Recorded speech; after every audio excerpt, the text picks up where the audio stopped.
Beneath every great empire lies a hidden world of veins and arteries. The aqueducts, mines, and secret tunnels you cannot see were the true source of ancient power. By the end of this journey, you will see history not as a story of kings and battles, but as a story of systems, of the silent networks that decided which civilizations thrived and which vanished. We will walk through the echoing darkness of Roman sewers built to last millennia and trace the ghostly maps of Persian water tunnels that turned deserts green. How did a society's deepest secrets become the foundation of its greatest achievements? Think of a floating mountain of ice. The gleaming peak is all you see, but its true mass, its immense and hidden foundation, lies deep beneath the waves. Ancient empires were exactly like this. The temples, the palaces, the grand statues, these are just the visible peaks. Their real power, their stability, depended on a massive, unseen base. This is the world of hidden infrastructure. It is not just old pipes or forgotten tunnels.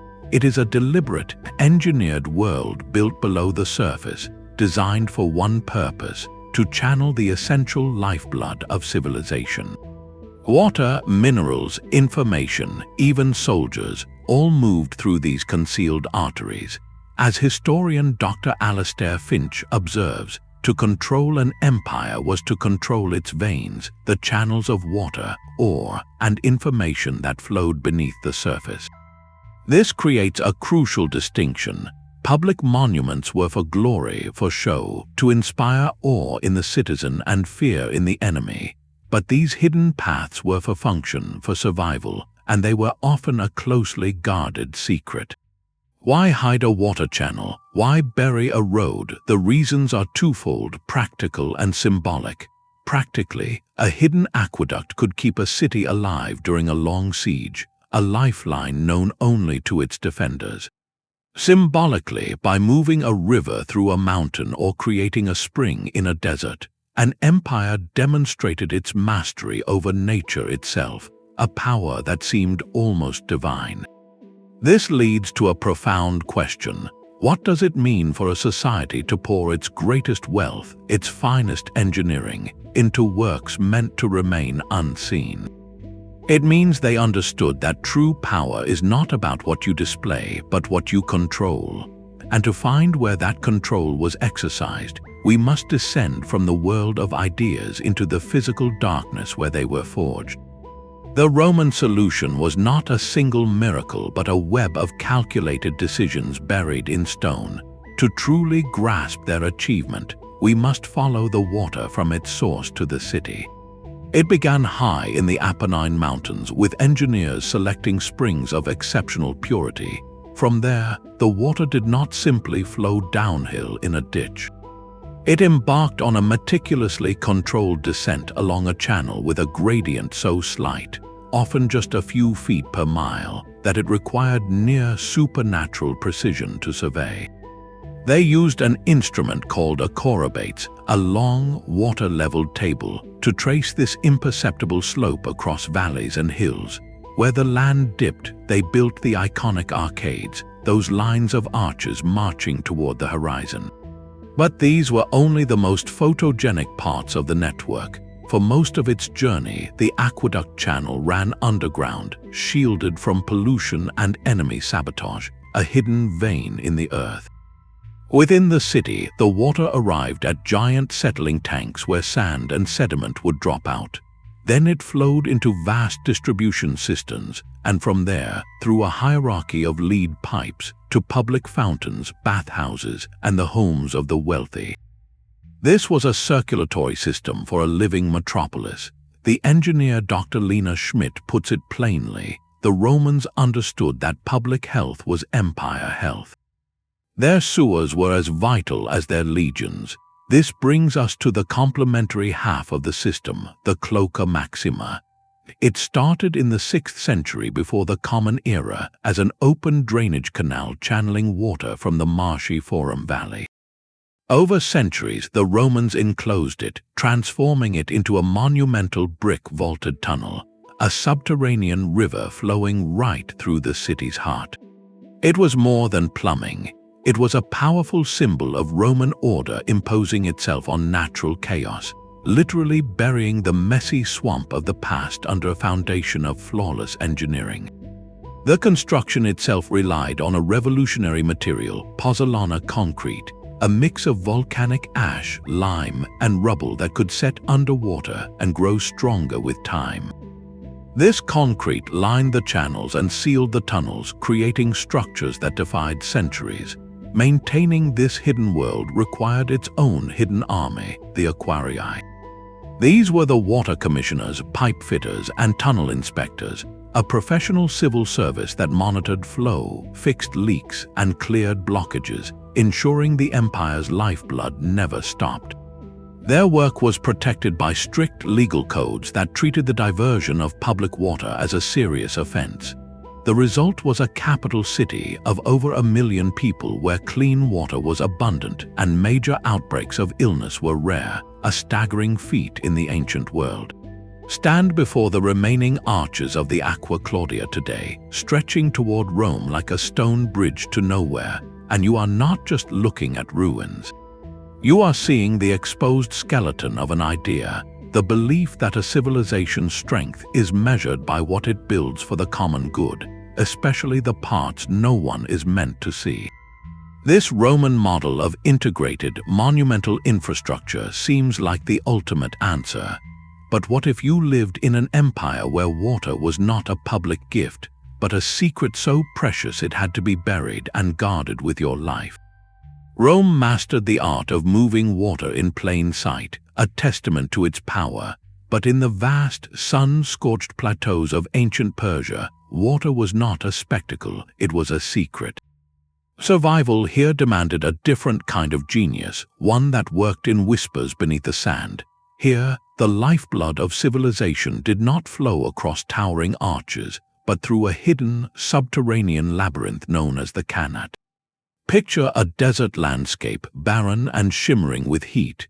Deep below, trapped between layers of rock, lies a treasure far greater than gold, a mountain aquifer.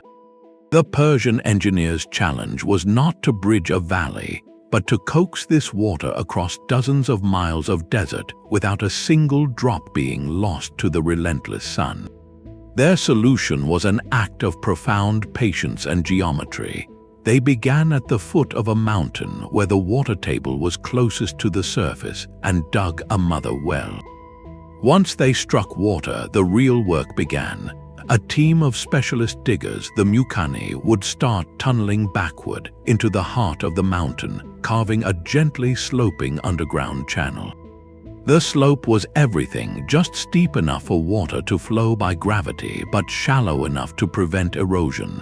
Every 100 feet or so, they would dig a vertical shaft straight up to the surface. These shafts served a triple purpose. They provided air for the diggers far below. They were used to lift out excavated earth, and later they became maintenance access points. From above, the desert revealed nothing of the flowing channel beneath. It was marked only by these periodic lines of craters, like a dotted line drawn across the earth by a giant pointing the way to life. This was engineering as a social covenant. As geographer Professor Amir Yazdani notes, the Qanat was not merely a water source, it was a social contract defining community labor and water-sharing laws. Digging a Qanat was a monumental, years-long effort that required the coordinated labor of an entire village. The knowledge of the Mucani was passed down through generations, a sacred trust. The danger was constant, with the threat of tunnel collapses ever present. The shared risk and the shared reward forged a powerful communal bond. The water that finally emerged at the outlet, clean and cool, was then meticulously divided according to complex and fair schedules, often measured by the time it took to fill a specific bowl. This technology did not just bring water, it created the blueprint for the community itself. The impact was transformative. A Qanat could turn a lifeless stretch of desert into a flourishing agricultural oasis. Settlements grew precisely where these underground rivers surfaced. The city of Persepolis, the ceremonial capital of the Achaemenid Empire, was sustained by a network of Qanats. Its famous gardens, filled with cypress trees and fragrant flowers, were not just ornamental. They were a living symbol of the Persian ideal of paradise, a walled garden of abundance made possible by this hidden, life-giving technology.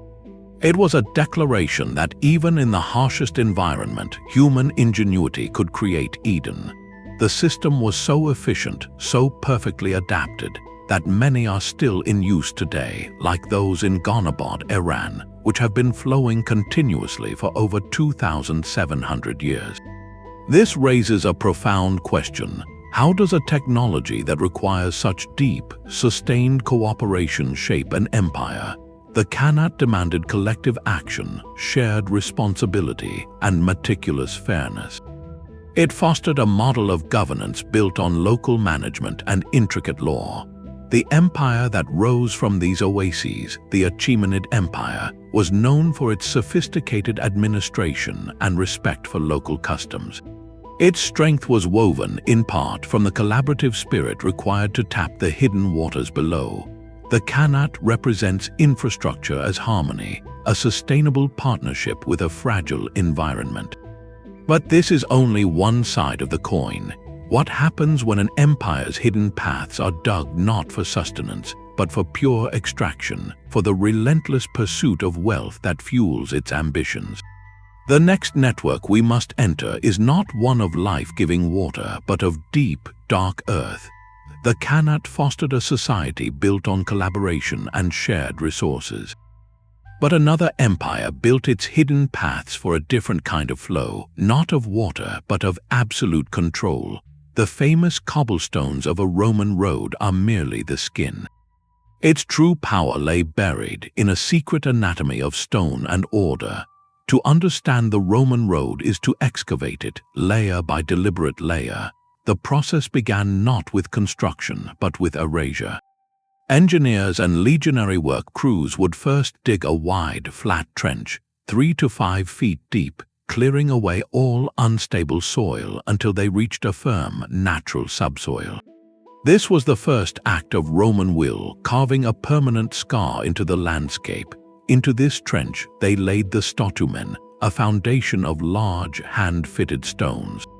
This layer was not for beauty, it was for drainage, allowing groundwater to seep away without softening the road's core.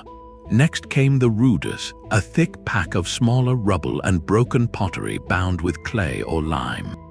This acted as a shock absorber, distributing the weight of passing carts and marching legions. Upon this, they poured the nucleus, a carefully mixed concrete of gravel, sand, and lime that formed a solid, impermeable core.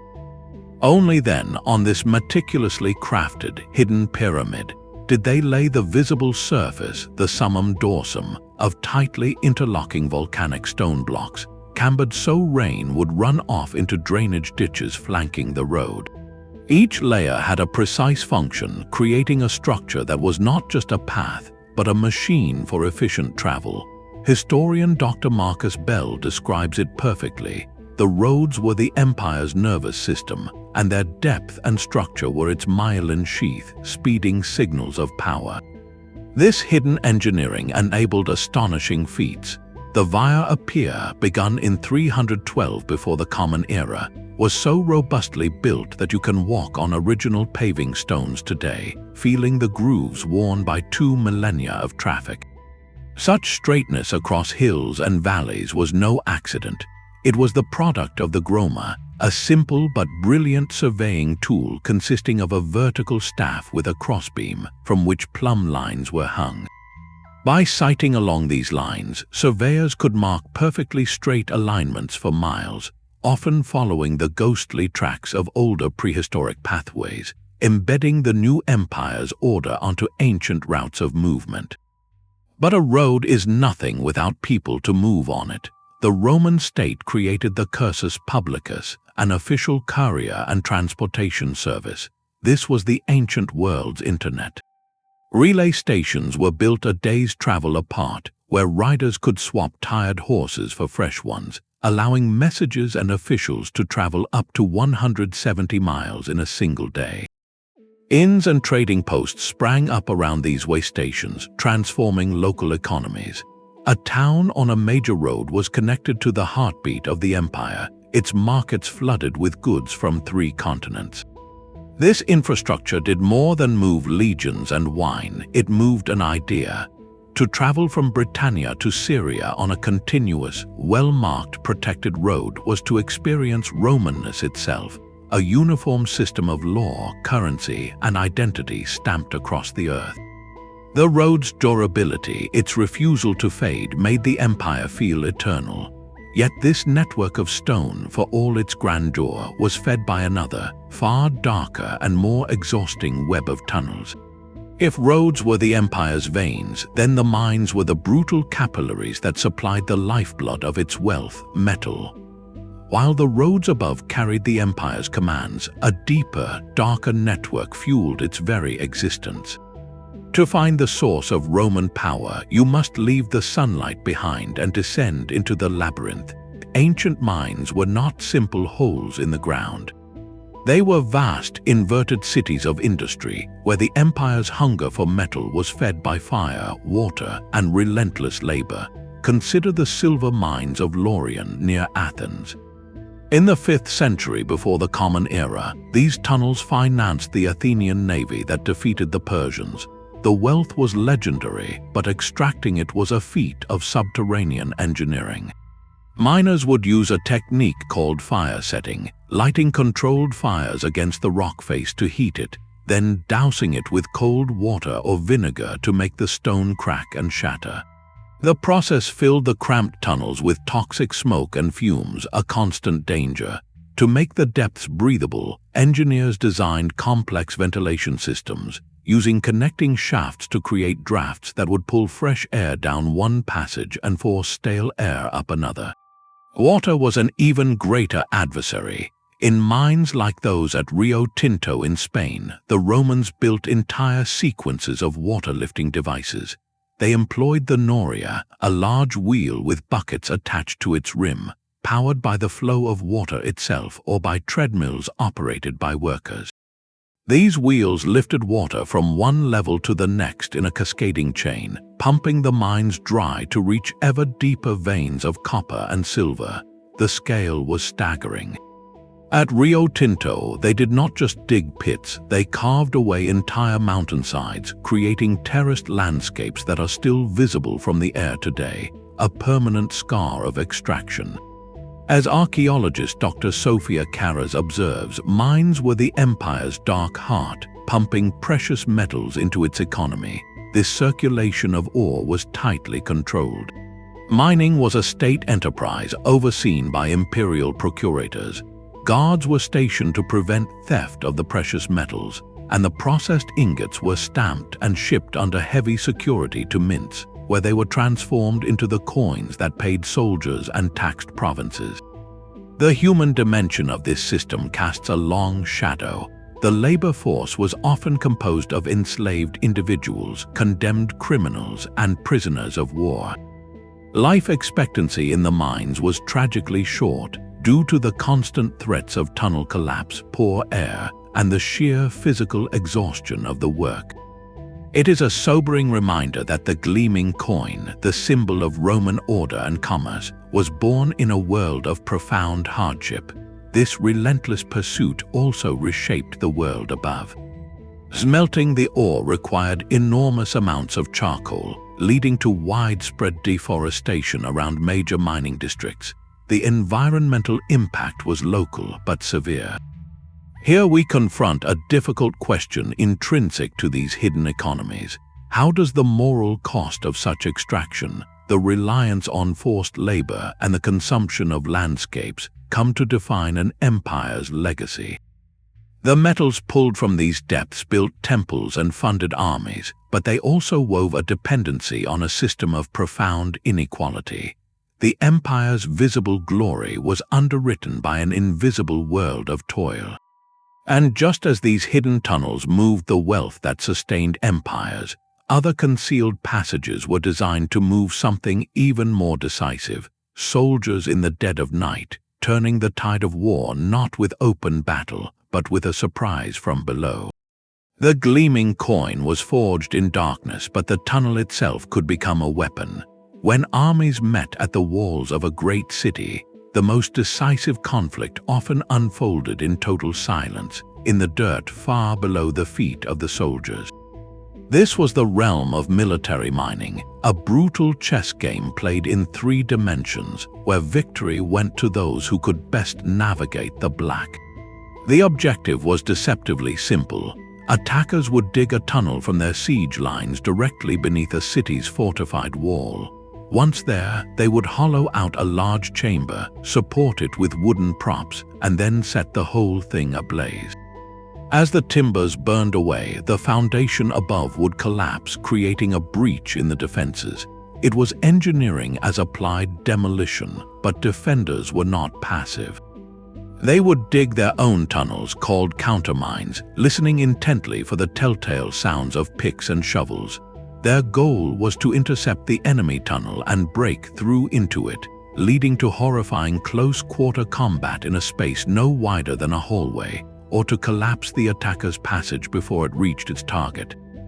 This was subterranean warfare, and it required a unique set of skills. As retired General David Chen notes, these were battles of geometry, acoustics, and stamina, fought in pitch darkness. Miners worked with short picks and baskets, digging by the faint light of oil lamps. To keep their tunnels straight and on course toward the wall, they would suspend a plumb line from the ceiling. Any deviation would show immediately, but the most crucial sense was hearing. Men would lie with their ears pressed to the ground or against wooden stakes driven into the tunnel walls, listening for the distant, muffled thud of enemy digging. Estimating the direction and distance of that sound meant the difference between a successful interception and a catastrophic collapse. The psychological dimension was profound. For defenders inside a besieged city, the knowledge that the very ground beneath them was being gnawed away, that an attack could erupt from the floor at any moment, created a deep, paralyzing dread. The tension of the siege of Ambracia in 189 before the Common Era became legendary. Both Greek defenders and Roman attackers waged a protracted underground war, digging a labyrinth of tunnels and countermines, each side trying to outmaneuver the other in the dark.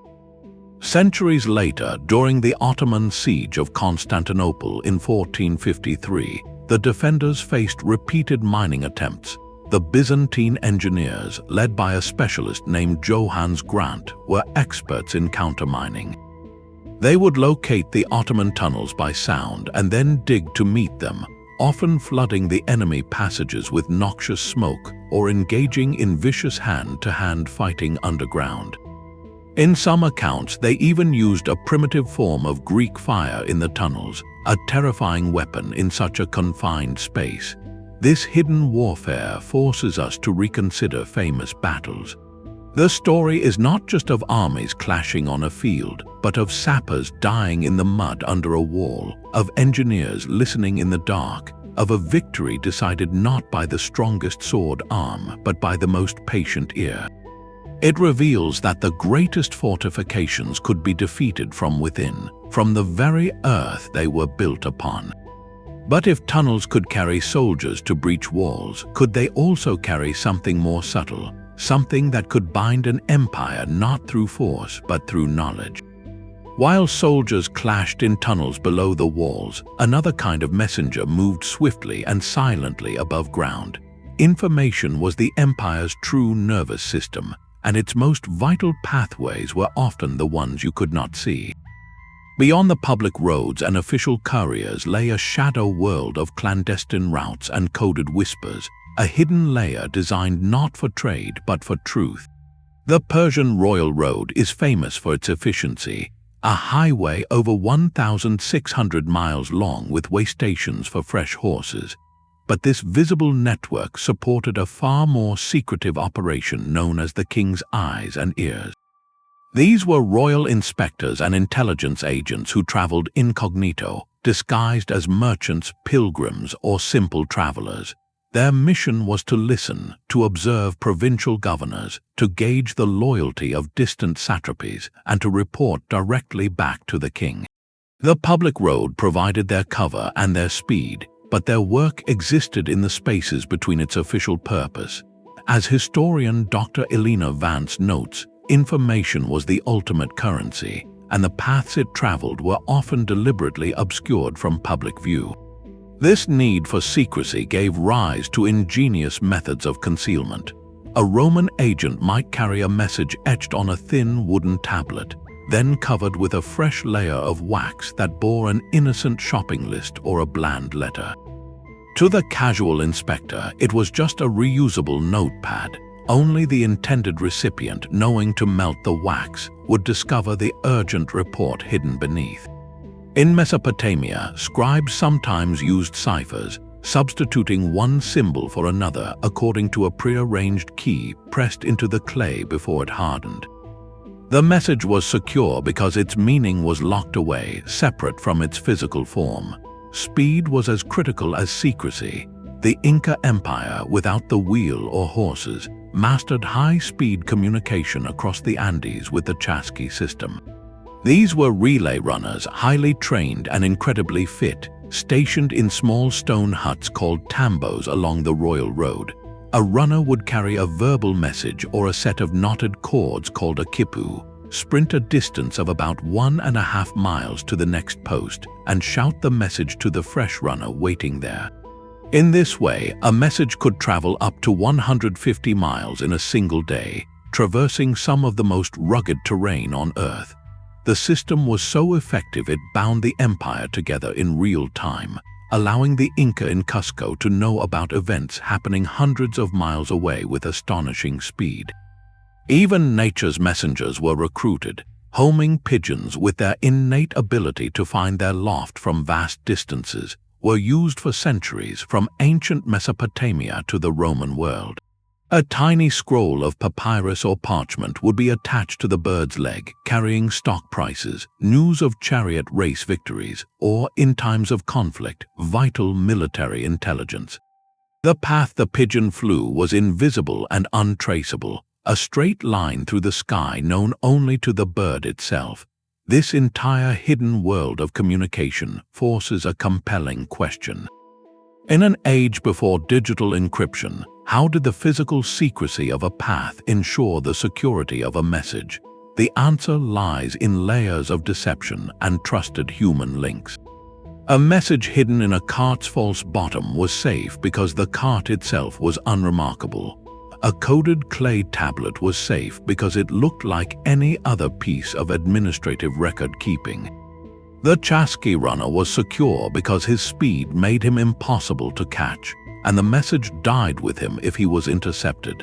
The security of the information depended entirely on the obscurity and integrity of its journey.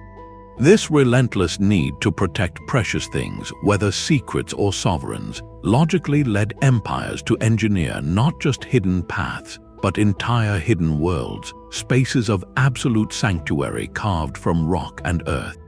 A message hidden in wax or carried by a running courier relied on the secrecy of its journey. But for the rulers themselves, the ultimate security was not a hidden path, but a hidden room, a concealed door in their own home. In the heart of palaces and temples, the architecture of power was often an architecture of deception. Beyond the grand audience halls and public courtyards lay a second, shadow blueprint of passages known only to a trusted few. The legendary labyrinth of the Palace of Knossos on Crete is more than myth. It reflects a reality of complex, multi-level construction designed to confuse and control movement. In Egypt, the pyramids are not just solid tombs, they are intricate puzzles of stone. False doors, dead-end corridors, and portcullises blocks of granite lowered from above were all engineered to mislead and trap would-be robbers, protecting the pharaoh's journey into the next world. For a living ruler, these secret ways served urgent, practical needs. They were emergency exits during a coup or revolt, allowing the sovereign to vanish from a besieged throne room and reappear outside the city walls. They were also passages of privilege, enabling priests to move unseen between temple sanctuaries or giving the elite private access to sacred spaces away from the public gaze. Architectural historian Professor Kenji Tanaka describes these features as architectures of paranoia and privilege, physical manifestations of the ruler's need for control over access and egress. Consider the Roman Cryptoporticus, a semi-subterranean vaulted gallery. Found in villas and palaces, it served as a cool promenade in summer, but also as a discreet covered passageway. From his sprawling palace of Diocletian in Split, the retired emperor had a direct escape tunnel leading from his private apartments to the waterfront, a quick path to safety and a waiting ship. In medieval castles, these secret ways were called souterrains. Builders became masters of concealment. A doorway might be hidden behind a pivoting stone section of a wall, perfectly balanced to swing open with a push on the right spot but appearing as solid masonry when closed. A spiral staircase could have a forgotten step that was actually a trapdoor leading down to a bolt hole. Long tunnels required careful engineering, with discreet ventilation shafts disguised as chimneys or garden features to allow air for those moving through them. One of the most striking examples is not a single tunnel, but an entire hidden city. At Hattusa, the capital of the ancient Hittite Empire in modern-day Turkey, archaeologists discovered a vast underground complex. This was not just for the royal family. It was a refuge designed to shelter thousands of the city's inhabitants along with supplies, all beneath towering stone arches, in case the city above was overrun. This ambition raises a profound reflective question.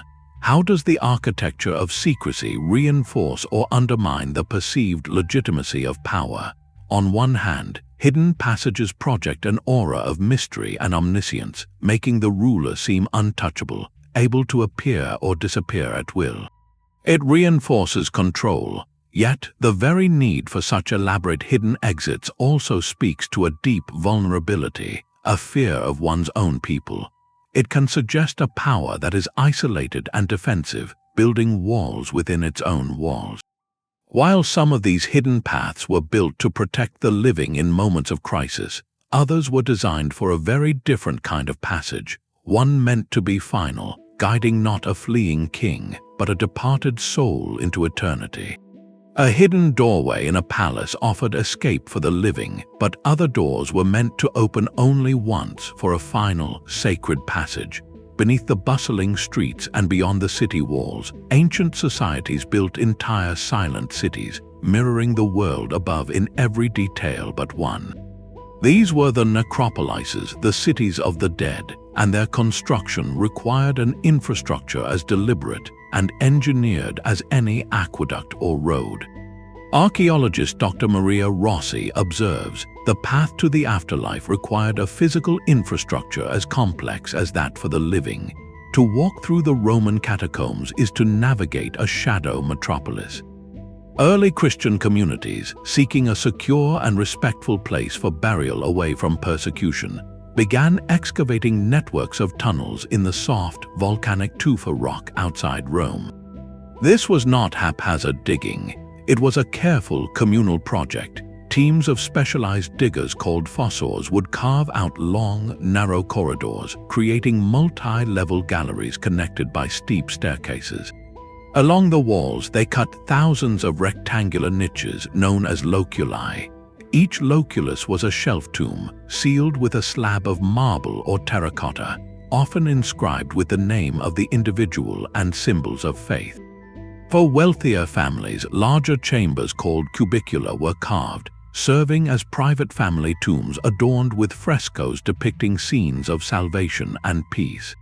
This underground labyrinth required its own functional engineering. Hidden, discreet entrances were vital for a community under periodic threat, allowing for secret funeral rites. Narrow ventilation shafts, cleverly disguised at the surface, provided essential air circulation for the workers and mourners below. the walls themselves became a guide for the soul, covered in art that served as a visual scripture depicting the Good Shepherd, Jonah, and the resurrection of Lazarus, offering hope and mapping the spiritual journey. This practice of creating a hidden, structured world for the departed reaches back into deep time. On the island of Malta, the hypogeum of Hal-Saflieni is a staggering, three-level subterranean complex carved from solid limestone over 1,000 years before the pyramids. It functioned simultaneously as a temple, a ceremonial space, and a collective burial site. Its architecture meticulously mimics the above-ground temples of the era, with carved pillars, altars, and oracles designed to channel sound in haunting ways, suggesting rituals meant to connect the living with the voices of the ancestors. The engineering precision here is breathtaking, with chambers following the contours of natural caves but expanded with purpose, a sacred geometry etched into the earth. Reflecting on this vast investment of labor and artistry, a profound question emerges. How does a society's investment in the infrastructure of death reveal its deepest beliefs about community and eternity? The answer lies in the mirror. A catacomb is a communal city reflecting a belief that the bonds of family and faith transcend physical life.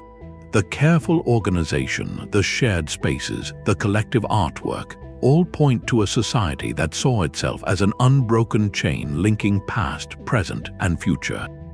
The eternal resting place was not an afterthought. It was a foundational pillar of social identity, a hidden anchor for the community's memory. This reverence for creating hidden, life-affirming order in the earth finds a powerful parallel halfway across the world, where another civilization turned not to the soft rock of tombs, but to the hard reality of mountains, building a network of roads and storehouses so efficient it seemed to defy the very terrain it conquered. The catacombs created a hidden city for the departed, but another civilization built its entire society around a hidden network for the living. In the fertile plains of the Indus River, around 2,500 years before the Common Era, rose cities of astonishing order, Mohenjo-Daro and Harappa.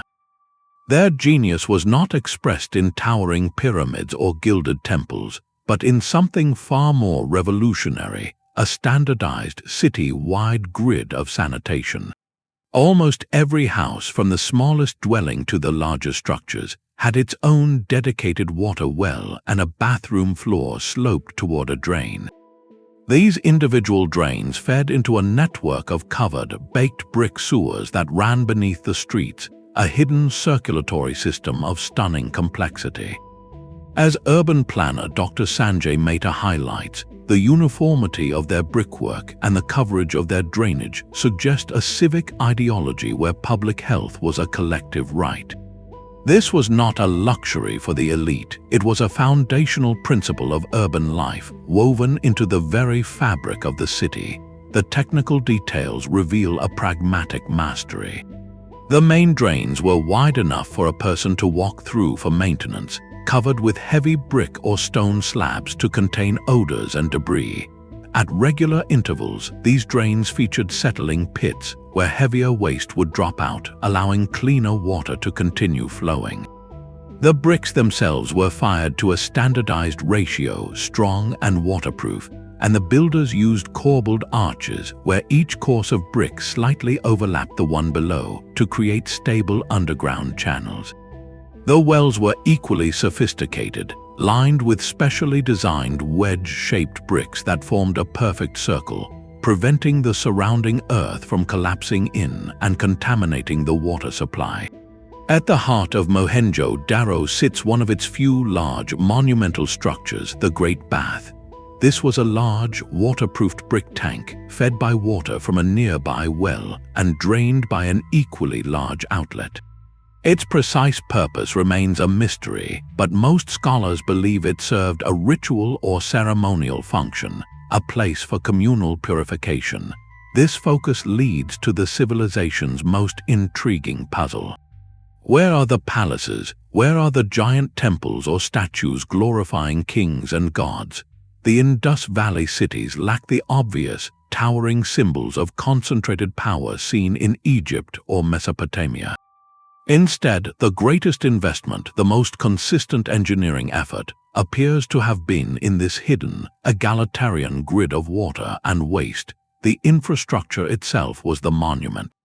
This pattern of hydrological intelligence extended beyond the major cities. At Dolivera, a settlement in a more arid region, engineers built a complex system of water conservation. They channeled seasonal rainwater through a series of cascading reservoirs, carved into the landscape to capture every possible drop for the dry months, and designed intricate stormwater drains to manage flash floods. This was a civilization in dialogue with its environment, solving practical problems on a grand communal scale. So we must ask a defining question: can a civilization be understood more by its functional, hidden utilities than by its visible monuments? The Indus Valley suggests a powerful yes. Their legacy is one of collective well-being, of a social contract written not on stone tablets, but in brick and mortar beneath the streets. It presents a vision of ancient life where civic order meant clean water and effective sanitation for all. A pragmatic genius that stands in quiet contrast to the mythological scale of another culture's underground endeavors, where the goal was not to manage water, but to defy the underworld itself. The silent cities of the Indus Valley were monuments to pragmatic order, but for other cultures, the act of digging into the earth was never just a practical task. It was a sacred story made real.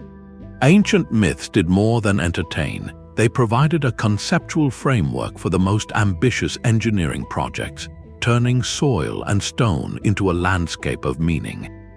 The Greek historian Herodotus, traveling through Egypt, described a structure that stunned him more than the pyramids, a vast labyrinth near Lake Moeris. He wrote of 3,000 rooms arranged in 2 levels, a complex so bewildering that even its builders might lose their way. While its exact location remains debated, many scholars believe Herodotus was describing a monumental funerary complex, a city for the dead designed to disorient and protect, its very layout a physical echo of the perilous journey to the afterlife. This connection between myth and masonry is profound. Myths of the underworld, like the Greek Hades or the Mesopotamian Kur, were not mere fantasies, they were maps. They gave cultural meaning to the frightening, unknown space below the ground, transforming it from a void into a realm with rules, challenges, and a destination. As mythologist Dr. Anya Petrova observes, the labyrinth was both a story and a blueprint. It organized chaos into a navigable, if treacherous, path. We can see this materialization clearly. The legendary Minotaur's labyrinth on Crete likely drew inspiration from the actual, multi-level complexity of the Palace of Knossos, with its maze of corridors and storerooms. For an ancient visitor, walking those halls would have felt like entering the myth itself. Similarly, the Egyptian Book of the Dead was not just a collection of spells. It was a functional guidebook for the soul's journey through the subterranean realms of the Juat, detailing the gates to pass, the demons to name, and the passwords to speak. The tomb, therefore, became the launch point for that journey, its architecture and art designed to mirror the described obstacles and provide the needed tools. This psychological layer is crucial. By associating underground spaces with danger, trial, and ultimate transformation, these cultures infused their construction with profound purpose. Digging a tomb was not just excavation, it was participating in a cosmic narrative.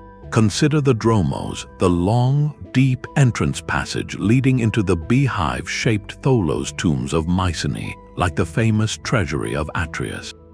Walking down that stone-lined corridor, angled into the hillside, was a deliberate sensory experience. The world of light and sound faded behind you, step by step, building a palpable sense of leaving one reality and entering another. This was architecture as ritual, designed to evoke the soul's journey to the underworld long before the body was laid to rest. Reflecting on this deep integration, we must ask, how does narrative shape the purpose and perception of built environments? The answer is that it provides a shared script. A society that believed in a labyrinthine underworld built labyrinths to confront it, making the myth a manageable, physical reality. The story gave the builders a reason beyond utility. It gave them a sacred mandate. It turned engineers into guides and mourners into ritual participants, embedding the infrastructure of death within a framework of hope and continuity. This symbolic power of the downward path, from mythic underworld to engineered tomb, reveals a universal human impulse to map the unknown. Yet another civilization would take this principle of mapping and channel it into a hidden network that sustained not the dead, but the living, using the most reliable force in the universe, gravity itself, to perform a miracle in the desert. Gravity was the silent architect of survival. In landscapes where rain was a rare and violent event, entire civilizations learned to listen for its footsteps and build traps of stone to capture its fleeting power. The Nabatean city of Petra, hidden in the red sandstone cliffs of Jordan, is a masterpiece of this hidden hydraulics. Their challenge was not a gentle river, but the Wadi, a dry riverbed that could transform in minutes into a raging torrent during a flash flood. The Nabatean engineers turned this threat into their sole resource. With astonishing precision, they carved narrow diversion channels high into the cliff faces, intercepting the floodwaters at their source. These channels, some barely wider than a hand, sloped gently along the rock, guiding the water away from the city's vulnerable tombs and temples and into a hidden network of pipelines and dams. They constructed massive stone barriers across key wadis, slowing the water's destructive force and allowing silt to settle out. The clean water was then funneled into dozens of underground cisterns, carved and plastered to be watertight, some large enough to hold thousands of gallons. This system turned a catastrophic deluge into a predictable, stored bounty. The entire city was a machine for harvesting storms. Hydraulic engineer Dr. Leo Andropoulos describes these systems perfectly, calling them batteries of water, charged by rain and geography, discharged to sustain cities through siege and drought. The surveying skill required was immense. To make water flow reliably over long distances through these carved channels, engineers had to establish a consistent, minuscule slope, often less than 1 degree. They used simple but effective tools like water-filled trenches or sighting poles to maintain this gradient across the uneven terrain. The pipes themselves were often ceramic, interlocking segments sealed with a waterproof cement made from lime and crushed pottery, a testament to their understanding of materials. This hidden web demanded constant social organization, cleaning the diversion channels of debris after each flood, maintaining the cisterns, and managing the fair distribution of the stored water required a coordinated community effort, a shared covenant for survival. A similar but even more monumental approach to water storage emerged 1,000 miles to the northwest. In Byzantine Constantinople, a city perpetually under threat of siege, water security was existential. Above-ground aqueducts were vulnerable to cutting. The solution lay in creating an invisible ocean beneath the streets. The city's engineers built hundreds of underground cisterns, but the greatest of them feel less like tanks and more like submerged cathedrals. The Basilica cistern, built in the 6th century, is supported by a forest of 336 marble columns, many recycled from earlier Roman temples, rising from a dark, placid sea. It could hold over 2 million cubic feet of water, enough to sustain the city for months. An even more staggering feat of engineering is the cistern of Philoxenos, a vast underground hall supported by 224 columns arranged in neat rows, creating a grid of vaulted ceilings. Walking through these spaces today is an eerie experience, the air cool and damp, the only sound the drip of water echoing in the immense darkness. This was infrastructure as sacred space, a temple dedicated not to a god but to the city's continued breath. The strategic placement was deliberate, with major cisterns built within the defensive walls of the imperial palace and other critical districts, ensuring the elite and the military would have access even if the outer city fell. Managing such vast reserves was a science. Engineers had to control sedimentation, designing inlet and outlet pipes to minimize turbulence and allow particles to settle, and they developed techniques for periodic cleaning and repair. This monumental investment in hidden storage forces a pivotal question. How does a civilization's resilience correlate with its capacity to store and hide its most vital resource? The answer is direct. The deeper the reserve, both literally and figuratively, the longer a society can endure crisis. Petra and Constantinople did not just store water, they banked time, purchasing months of autonomy against nature and enemy alike. This mastery of capturing and concealing the essential resource did not stop at city walls, however. The same principles of gravity and hidden channels were scaled up to perform an even greater miracle, making the desert itself bloom. The desert could bloom because water was hidden, but the harvest it produced demanded an even deeper kind of concealment. To protect the fruits of the earth, ancient societies learned to use the earth itself as a shield, creating subterranean pantries, hidden gardens, and entire cities dedicated to the storage of plenty. This was not merely about putting food in a hole. It was a sophisticated science of climate control, security, and long-term planning.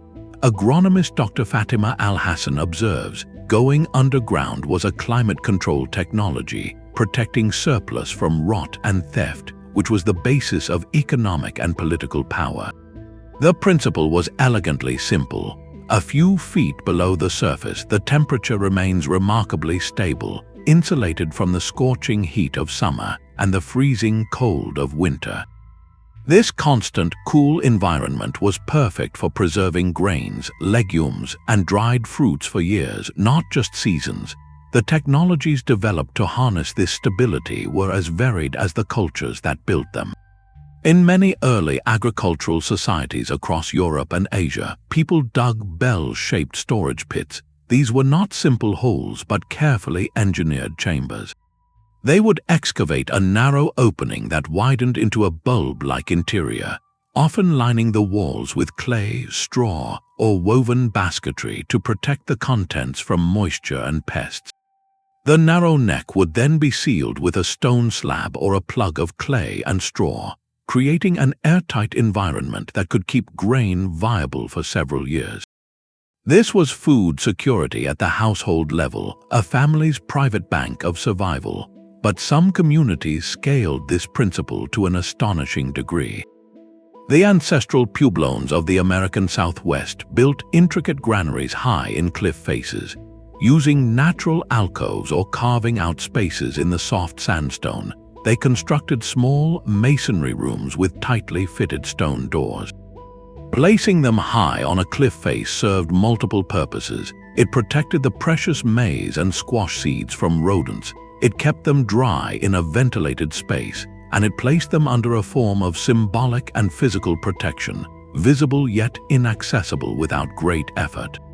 These were community treasuries, and their location was a carefully guarded secret. The Romans institutionalized this concept with the Horium, the public warehouse. While the above-ground structure was imposing, its true genius lay in its hidden foundations. These buildings were raised on rows of small pillars or pilli, creating an airy void between the floor and the ground. This design prevented dampness from rising, while a network of ventilation shafts in the walls allowed a constant, passive airflow to circulate, preventing the buildup of moisture that would lead to mold and rot. It was a monumental application of the same principle as the bell-shaped pit, a climate-controlled environment engineered for permanence. Sometimes the underground world became more than a pantry, it became a farm. In the limestone caves of Cappadocia, people adapted natural caverns for cultivating mushrooms in the cool, consistent darkness. Elsewhere, dovecotes were carved into cliffs or built as towers, providing sheltered nesting for pigeons, a source of fresh meat, eggs, and valuable fertilizer, all within a protected architectural space. This culminates in the most breathtaking example of all, the underground city of Derinkuyu in Cappadocia. This was not a temporary refuge. It was a self-sufficient subterranean metropolis carved over 8 levels deep into the soft volcanic rock. It could house thousands of people for extended periods. Beyond the living quarters, chapels, and stables, the city featured extensive food storage facilities, vast circular stone doors that could seal off entire sections, and a sophisticated ventilation system of over 50 shafts that reached down to the deepest chambers, providing fresh air and stabilizing temperature for both people and their preserved food stores. Wine presses, olive oil vats, and granaries were integrated into the design, making Derinkuyu a complete hidden ecosystem. This massive investment in hidden food infrastructure forces us to confront a fundamental question of ancient power. How did this ability to hide and protect a harvest translate into community autonomy and resilience? The answer lies in the concept of surplus. A community with a year's worth of grain safely stored underground could not be easily coerced or starved into submission. They could withstand a siege, survive a drought, or weather a political upheaval with a degree of independence that was impossible for those living hand to mouth. The granary was as potent a symbol of sovereignty as the fortress wall. It allowed a society to plan, to grow, and to choose its own alliances from a position of strength. This protection of a physical surplus, the grain and the wine, was always linked to the protection of another, more abstract surplus, the accumulated knowledge of how to create such abundance in the first place.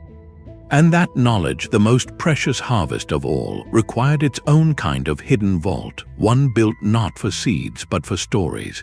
A granary stored the harvest of a single season, but a library held the harvest of centuries. In a world without digital backups, preserving knowledge demanded more than ink and parchment. It required architecture, secrecy, and a profound understanding of threat. The great libraries of antiquity were not just reading rooms, they were fortified vaults, often built partially or entirely below ground, designed to protect their contents from the most persistent enemies of text, fire, humidity, and human hands. Historian of science Dr. Samuel Gray posits, to hide knowledge was to protect it from fire, from invaders, and sometimes from the public. This was the infrastructure of memory, a hidden network for ideas. The legendary Library of Alexandria, with its vast main halls, likely relied on subterranean storage annexes.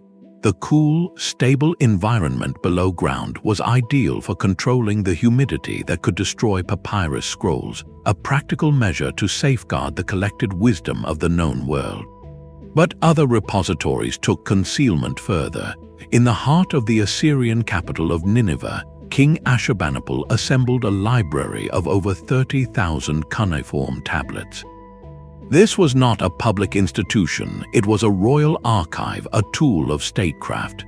The tablets were systematically buried within the very foundations and walls of his palace, a hidden intellectual foundation for his empire. They were not meant to be browsed, but to be preserved as a source of administrative precedent, omen literature, and cultural identity, only to be discovered by archaeologists 2.5 millennia later. The materials and methods of preservation were a science in themselves. Scribes in Alexandria treated papyrus scrolls with cedar oil, a natural insect repellent, and stored them in clay jars or wooden cases. In Egypt, natron, a naturally occurring salt, was used to dry and preserve documents. The administrative systems behind these collections were equally sophisticated.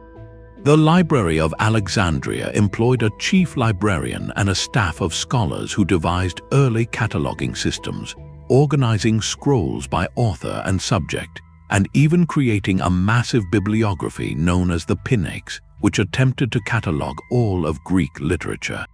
This was knowledge made manageable, but only for those granted access. Some of the most poignant hidden libraries were born of crisis, not curation. The clay jar libraries of Qumran, associated with the Dead Sea Scrolls, were sealed and hidden in desert caves by a community facing existential threat, a deliberate act of preservation against impending conflict. In medieval monasteries, the scriptorium was a sacred, secluded chamber where monks meticulously copied texts by candlelight, but the finished volumes were often chained to reading desks or locked in fortified chests within the cloister, their spiritual value making them targets for theft.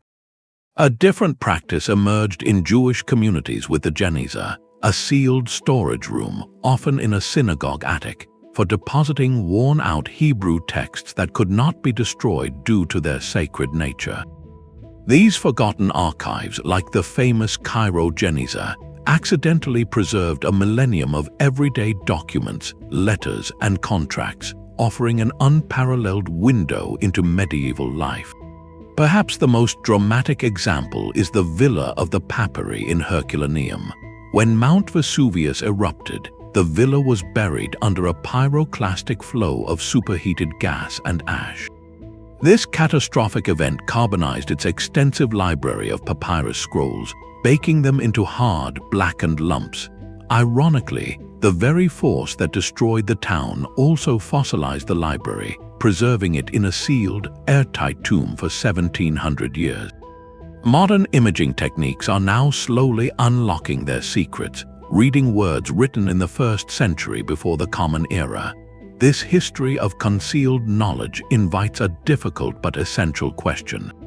When a society chooses to hide its most precious records, what does that reveal about its deepest fears and priorities? The answer is a mirror. Burying tablets in a palace foundation reveals a fear of cultural annihilation and a priority on legacy.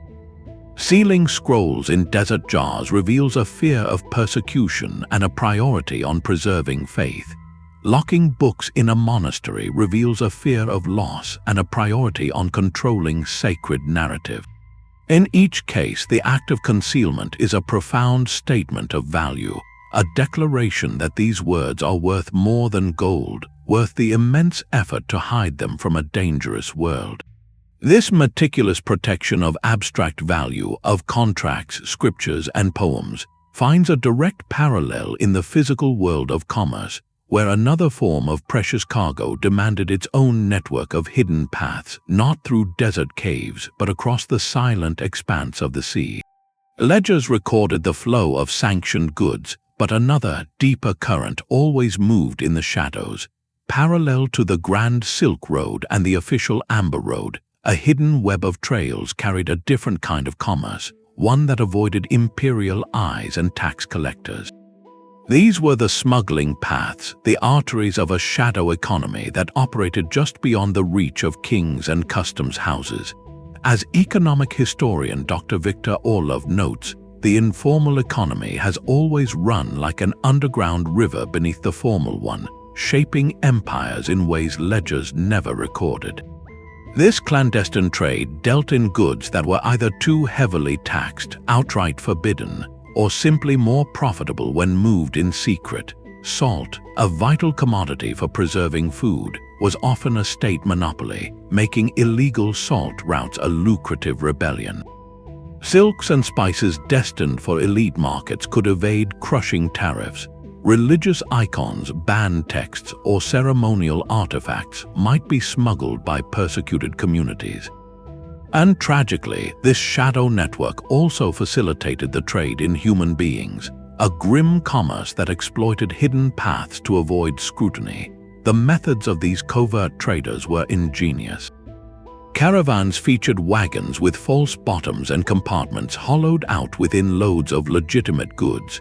Travel occurred under cover of darkness, guided by stars and trusted scouts who knew every hidden spring and defensible canyon.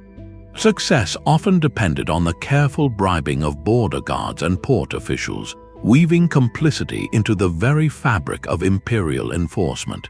Specific landscapes became theaters for this hidden trade. Across the vast Sahara, secret salt routes diverged from the main caravan trails, used by Tuareg traders to transport the precious mineral beyond the control of sultans and kingdoms. Along the jagged coasts of the Mediterranean, secluded pirate coves and hidden inlets functioned as black market ports, where goods plundered from one ship could be quietly sold to merchants from another, no questions asked.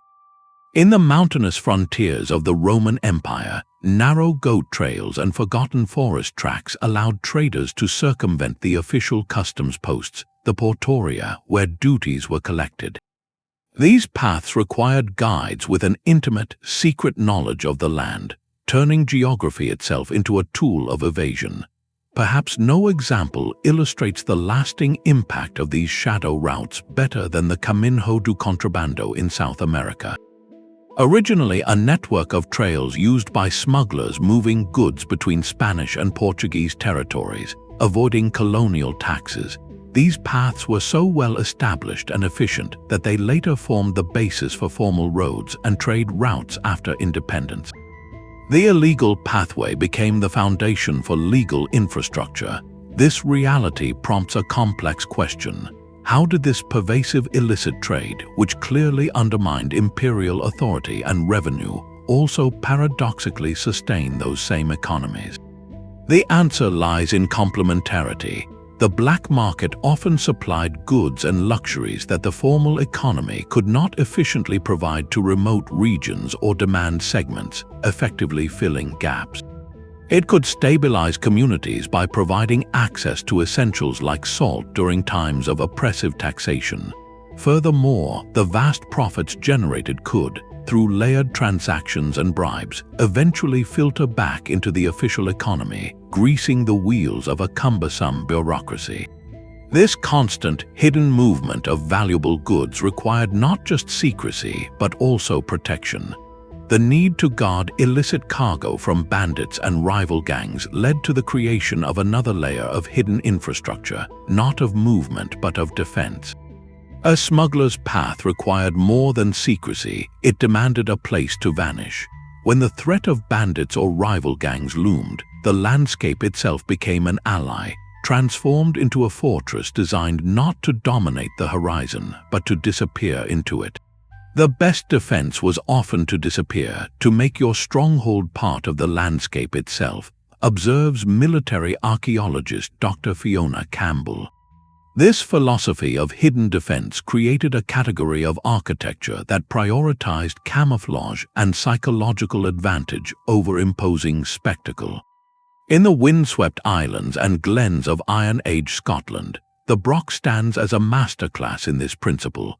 These were tall, drystone towers, sometimes reaching over 40 feet, with a seemingly solid silhouette.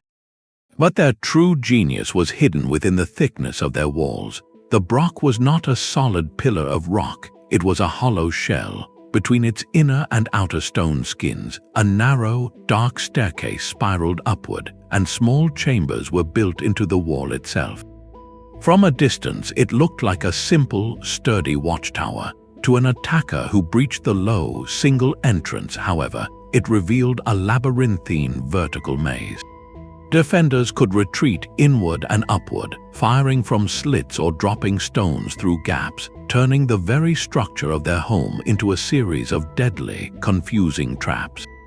It was a refuge hidden in plain sight, its complexity revealed only to those who dared enter. Across Atlantic Europe, from Ireland to Brittany, communities built a different kind of hidden refuge, the souterrain.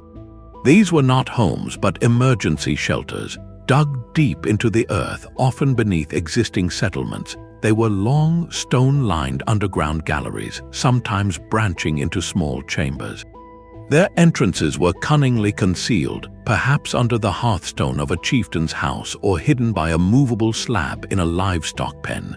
When raiders were sighted, the community could vanish, taking their most valuable possessions and driving their animals to a hidden corral, while the world above seemed suddenly, eerily empty.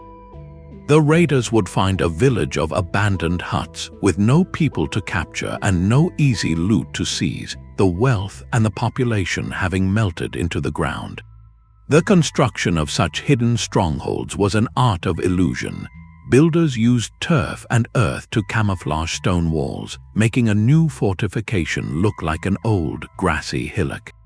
They integrated natural caves, widening the mouths and adding defensive walls deep inside, so that a seemingly shallow cavern extended into a defensible warren.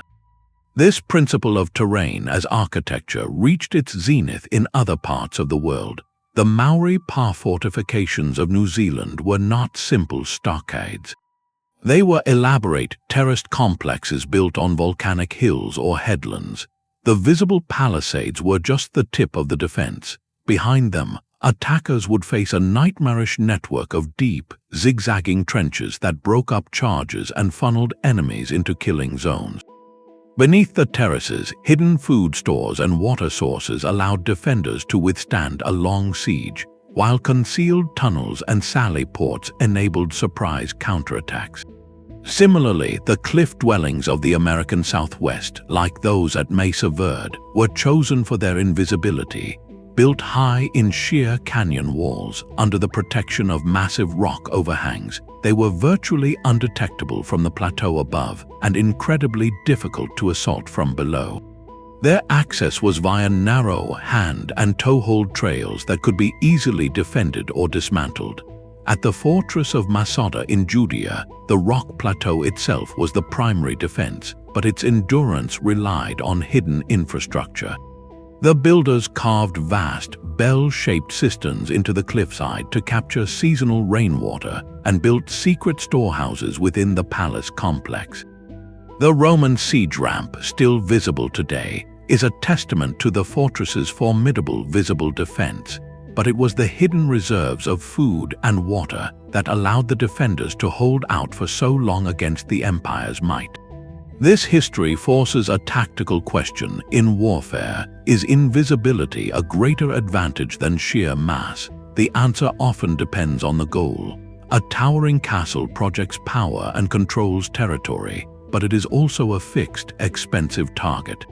A hidden stronghold may not control land, but it preserves a community. It trades dominance for endurance, spectacle for survival. The ultimate victory was not always defeating the enemy in battle, but outlasting them, forcing them to leave empty-handed because you and your resources had simply ceased to be findable. This deep connection between a people and their land, where every cave and hillock could become part of a hidden sanctuary, speaks to a spiritual bond as much as a military strategy. The landscape was not just a place to live, it was a living partner in protection. A hidden stronghold protects a community, but a hidden line can organize an entire cosmos. Beyond the practical networks of roads and aqueducts, many ancient cultures mapped a different kind of path, one made of belief, memory, and perceived energy.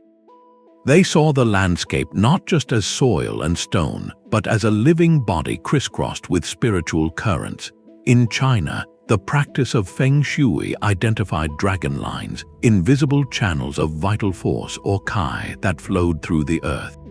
Placing a home, a tomb, or a temple upon these auspicious lines was thought to harmonize human life with the power of the land itself. In early 20th century Europe, the idea of ley lines emerged, proposing that ancient sacred sites like stone circles, church spires, and burial mounds were deliberately aligned along straight, energetic tracks. While the modern ley line theory is often debated, it points to a profound and widespread human intuition. As archaeoastronomer Dr. Julian Hart suggests, these perceived paths organized the ritual landscape, creating a hidden infrastructure of belief that guided monumental construction. This was a geography of the mind made manifest in stone. The builders were often mapping the heavens onto the earth. A Neolithic tomb might be oriented so that the rising sun on the winter solstice illuminates its deepest chamber, a yearly rebirth of light in the house of the ancestors. A stone circle could align with the extreme northern setting of the moon, marking an 18.6-year cycle, a patient calendar built for generations.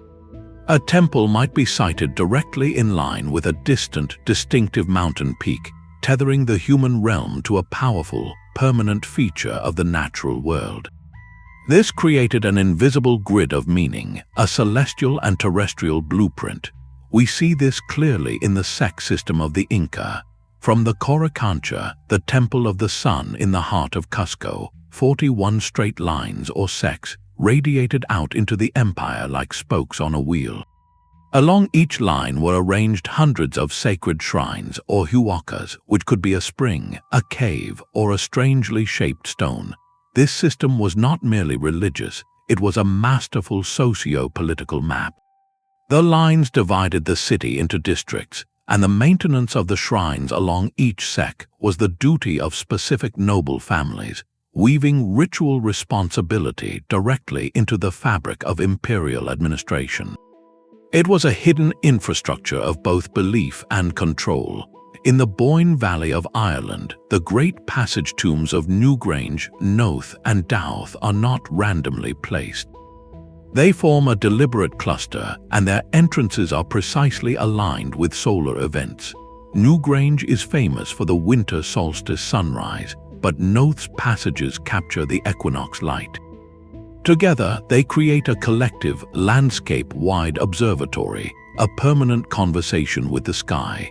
This concept finds perhaps its most profound expression in the songlines of Aboriginal Australia. These are not physical paths in the conventional sense, but intricate sequences of locations embedded within ancestral stories. A songline is a navigation route memorized through song, story, dance, and art, describing the journey of a creator being during the dreaming. By singing the song while traveling, one can cross vast, featureless deserts because each verse corresponds to a specific waterhole, rock formation, or tree. The landscape itself is a living library, and the songline is its index. It is a hidden path of knowledge, mapping both geography and cosmology into one inseparable whole. Then there are the Nazca lines in Peru, enormous geoglyphs etched into the desert plateau. From the ground, they appear as shallow grooves, but from the air, they resolve into stunning depictions of birds, monkeys, and geometric shapes. Their purpose remains one of archaeology's great puzzles. Were they ritual pathways walked by priests? Were they offerings to gods who viewed them from the sky? Or were they markers for subterranean water, the lifeblood of the region? They force a haunting question: for whom were these paths truly made? They seem to demand a viewer from above, suggesting a belief in unseen, elevated witnesses, whether celestial deities or the ancestors in the spirit world. Reflecting on this global pattern, how does a culture's belief in unseen forces manifest in its physical manipulation of the environment? The answer is that belief becomes a design principle. It provides a non-utilitarian reason for immense labor, directing that effort toward alignment with cosmic order rather than mere function. The straight ceque, the solstice-aligned tomb, the sung pathway, they all represent a human desire to inscribe meaning onto the land, to create a permanent record of a relationship with forces greater than themselves. This spiritual mapping of unseen currents finds a later, more empirical counterpart in a different kind of hidden network, one that sought not to honor the Earth's spirit, but to diagnose its physical body. A map of the world might show rivers and mountains, but the most vital geography was often the one you could not see. Ancient engineers faced a monumental challenge: how to plan a network that would remain invisible, using only the tools and knowledge of their time. They did not have satellites or ground-penetrating radar. Instead, they possessed a sophisticated cartography of the mind, translating relationships of slope, distance, and resource into physical reality. Their maps were less about depicting the land and more about charting a set of instructions for dominating it. As cartographic historian Dr. Elena Voronova notes, their maps were not just of the surface, but of relationships between water sources, distances, and political control. This conceptual approach is visible in one of the oldest world maps we have, the Babylonian Mappa Mundi. This clay tablet, dating to around 600 before the Common Era, shows Babylon at the center of a world encircled by a bitter ocean. It is not geographically accurate in a modern sense, but it is a profound statement of cosmic order, a diagram of a civilization's place in the universe. It represents a worldview, a template for understanding space that undoubtedly informed how that society planned its own hidden infrastructures. The physical tools for this planning were marvels of simple ingenuity. For the Romans, ensuring the perfectly gentle slope of an aqueduct, sometimes as little as 1 foot of drop per mile of length, was an act of supreme precision. They used the chorobates, a long wooden table with a central groove filled with water. By observing the water level at each end, surveyors could establish a true horizontal plane across vast distances, allowing them to calculate the necessary gradient with astonishing accuracy. For aligning their famously straight roads, they relied on the groma. This device, a vertical staff with a crossbeam and hanging plumb lines, let them sight perfect right angles and extend lines for miles, carving geometric order into the chaotic landscape. These were not just tools, they were instruments of imperial will, turning abstract plans into permanent stone. Sometimes the map was not an image at all, but a list. The Roman Antonine itinerary was a practical document, a registry of places along the empire's roads and the distances between them.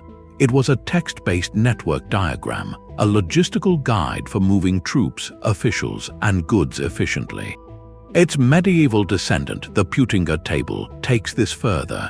This long, narrow scroll is a stunning compression of the Roman world, stretching from Britain to India.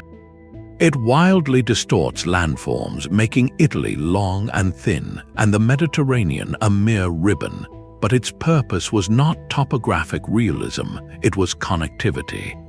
It shows every major road, every way station, every river crossing as a schematic of the empire's circulatory system.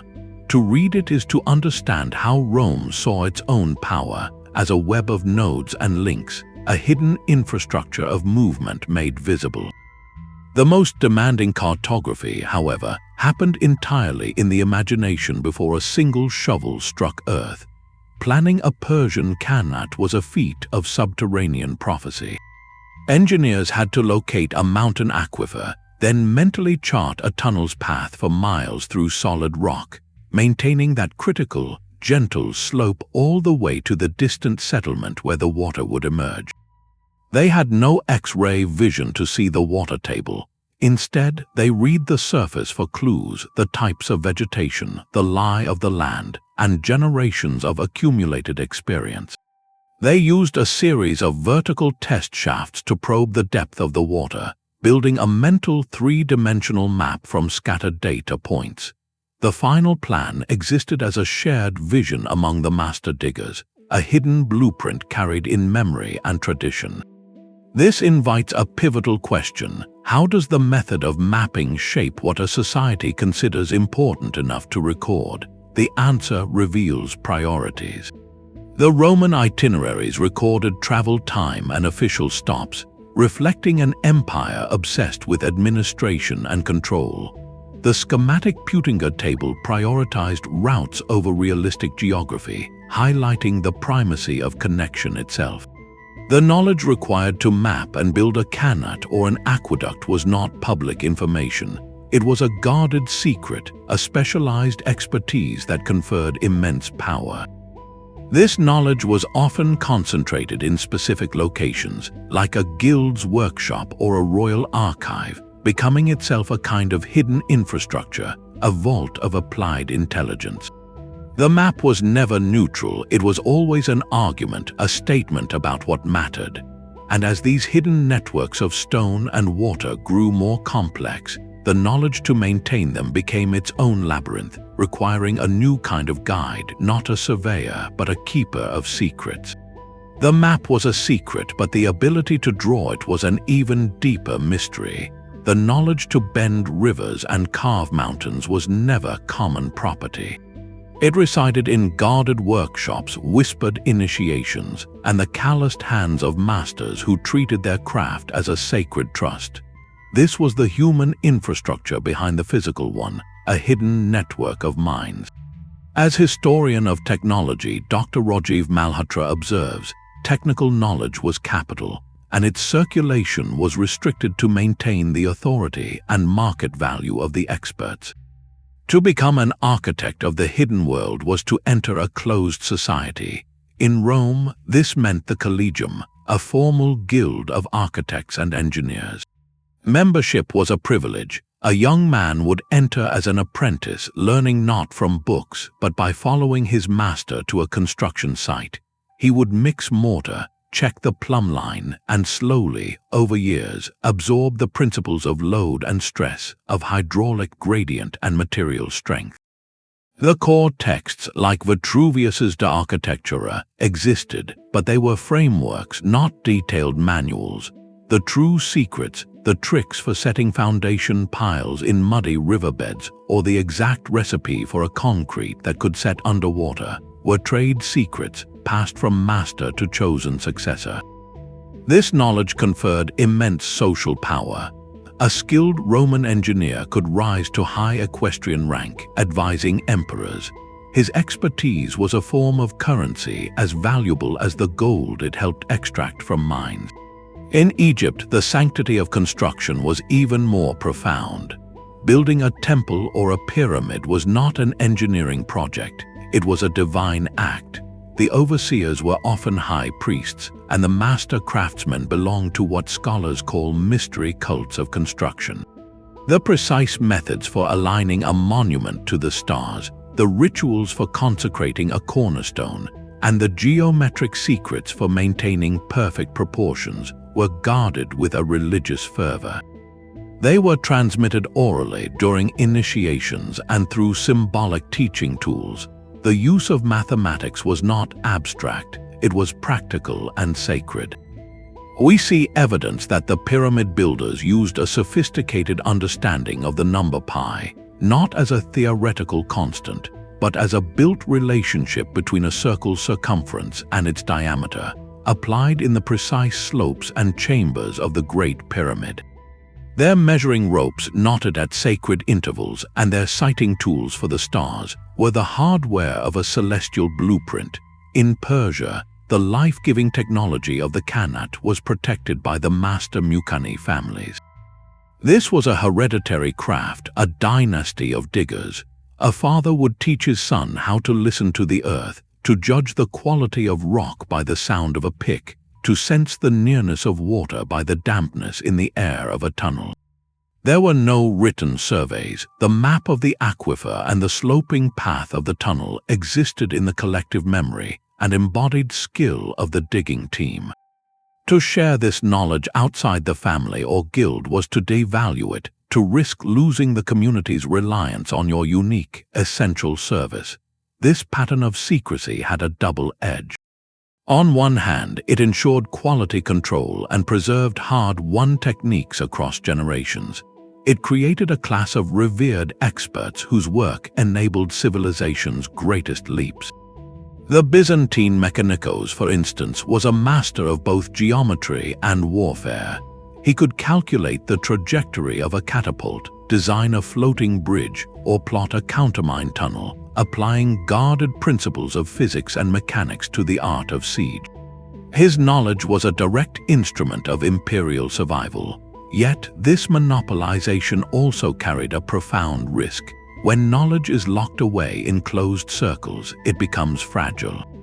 If a guild is dissolved, a family line ends, or a library is burned, entire libraries of applied wisdom can vanish in a generation. Innovation can stagnate when there is no open forum for challenging old methods. The very secrecy that protected the knowledge could also entomb it. We see hints of this loss. The Roman recipe for seawater-resistant concrete, used in their magnificent harbors, was forgotten after the empire's fall, a secret that modern chemists are only now beginning to reverse engineer from the surviving structures themselves. This legacy of guarded knowledge is now the frontier of modern archaeology and materials science. We are no longer apprentices to those ancient masters, we are detectives. Using tools like laser scanning and molecular analysis, we peer into the molecular structure of Roman concrete or model the acoustics of a Qanat tunnel, trying to crack the codes they so carefully kept. We are slowly reconstructing their hidden libraries, not from scrolls, but from the stones themselves. And in doing so, we confront a final, haunting layer of this story. For sometimes the most profound secrets were not about how to build, but about what to build toward, encoded not in guild halls, but in the very alignment of the stones with the silent, turning sky. The stones themselves have begun to speak, revealing secrets their builders never intended to share. The hidden paths of empires are no longer solely the domain of patient trowels and brushes. Today, a revolution in seeing is unfolding, powered by technologies that peer through soil, strip away jungle, and scan the earth from space, uncovering lost worlds without ever breaking ground. Archaeologist Dr. Chloe Bennett describes this moment as a golden age of discovery, where technology acts as a key to the world's biggest buried puzzle. We are no longer just digging for clues, we are reading the landscape like a vast, open book. One of the most transformative tools is LiDAR, which stands for light detection and ranging. Imagine flying a specialized scanner over a dense rainforest canopy. The laser pulses penetrate the leaves, bouncing off the ground below and returning to the sensor. By stripping away the digital vegetation, researchers are left with a breathtakingly detailed map of the bare earth. In the jungles of Guatemala and Belize, this technology has utterly rewritten our understanding of the Maya. What appeared as impenetrable wilderness was, in fact, a meticulously engineered landscape. LiDAR revealed a sprawling network of raised causeways connecting cities, vast agricultural terraces scaling hillsides, and thousands of previously unknown structures, from grand palaces to modest homes. It showed that what we once called isolated city-states were actually parts of a vast, interconnected urban civilization, a hidden infrastructure of movement and sustenance on a staggering scale. Beneath open fields and modern cities, another technology listens to the whispers of the past. Ground-penetrating radar, or GPR, works like a sophisticated echolocator. A device is pushed over the ground, sending radio waves into the earth. When these waves hit a buried wall, a foundation, or even a filled-in ditch, they bounce back, creating a detailed subsurface image.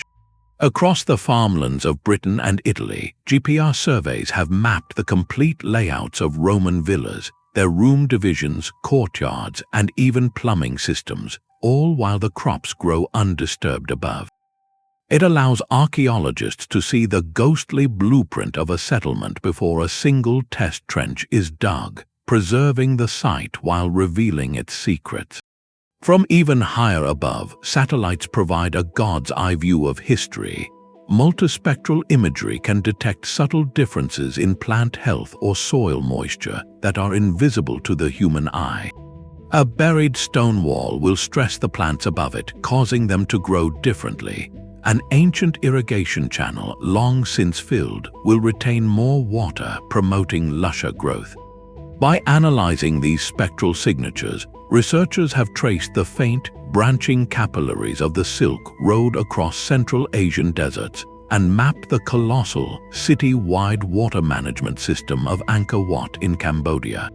They discovered that Angkor was not just a temple complex, but a hydraulic city, a machine of canals, reservoirs, and moats designed to capture, store, and distribute monsoon water, explaining how it sustained a population of perhaps 1 million people.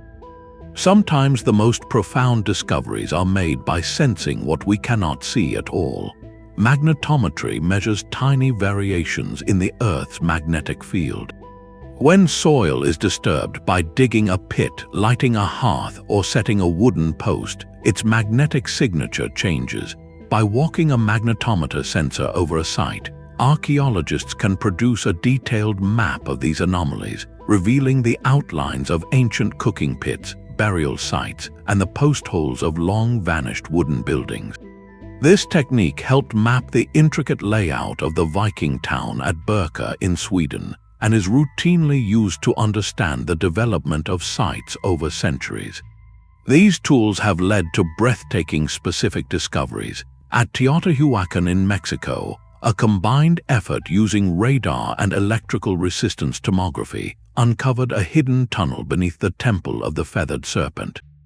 This secret passage, filled with ritual offerings, appears to have been a symbolic representation of the underworld, a physical path for spiritual journeying. In the Middle East, satellite imagery has identified countless lost caravanserais and watchtowers along forgotten trade routes, sketching a far denser network of commerce than historical records suggested. Each scan, each flight, adds another line to the map of our shared human past. This flood of new data forces an exhilarating and humbling question. What major infrastructures, entire cities or continental-scale networks, remain completely unknown, simply waiting for the right technology or the right moment to be revealed? As we find more, we are consistently forced to reinterpret the scale, sophistication, and interconnectedness of ancient planning. The past is proving to be far larger, more complex, and more ingeniously hidden than we ever dared to imagine. These invisible networks are not just footnotes, they are the very text of history being rewritten. Each time a hidden path is uncovered, it forces a quiet revolution in our understanding, challenging the stories we thought we knew. The discovery of ancient copper mines on Michigan's Isle Royale, dating back over 7,000 years, did exactly that. For generations, the narrative of pre-Columbian North America described isolated local cultures. But here was evidence of a vast, ancient trade network. People were mining pure copper, cold hammering it into tools and ornaments, and trading these goods across astonishing distances from the Great Lakes to the Gulf of Mexico. This was not a simple barter system. It was a continent-spanning economic engine operating millennia before European contact, a hidden infrastructure of exchange that fundamentally reshapes our view of early American complexity.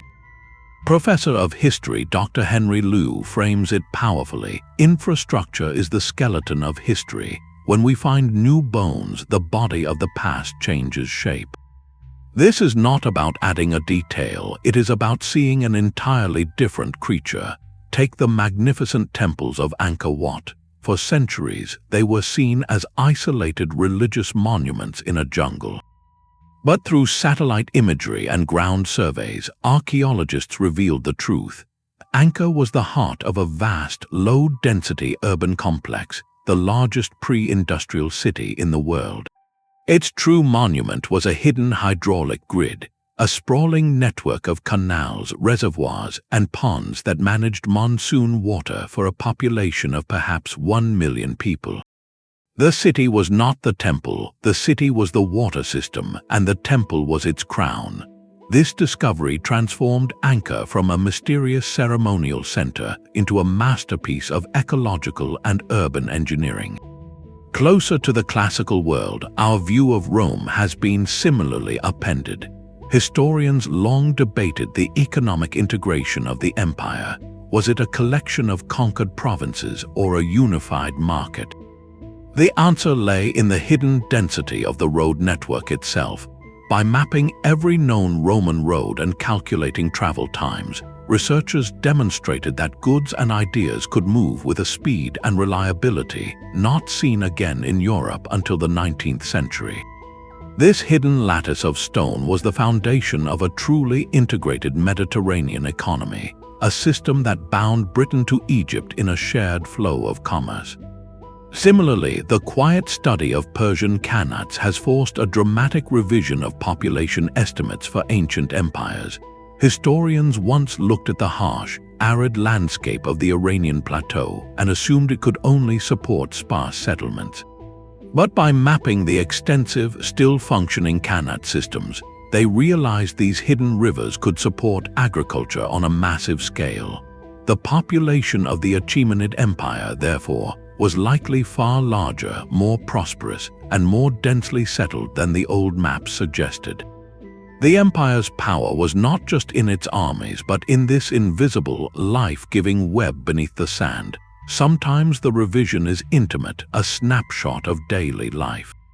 In Herculaneum, the volcanic material that buried the town preserved its sewers in remarkable detail. By analyzing the contents, archaeologists have compiled a precise menu of the Roman diet, from fish and olives to exotic spices from India. They can also trace parasites and evidence of widespread illness, painting a vivid picture of public health challenges.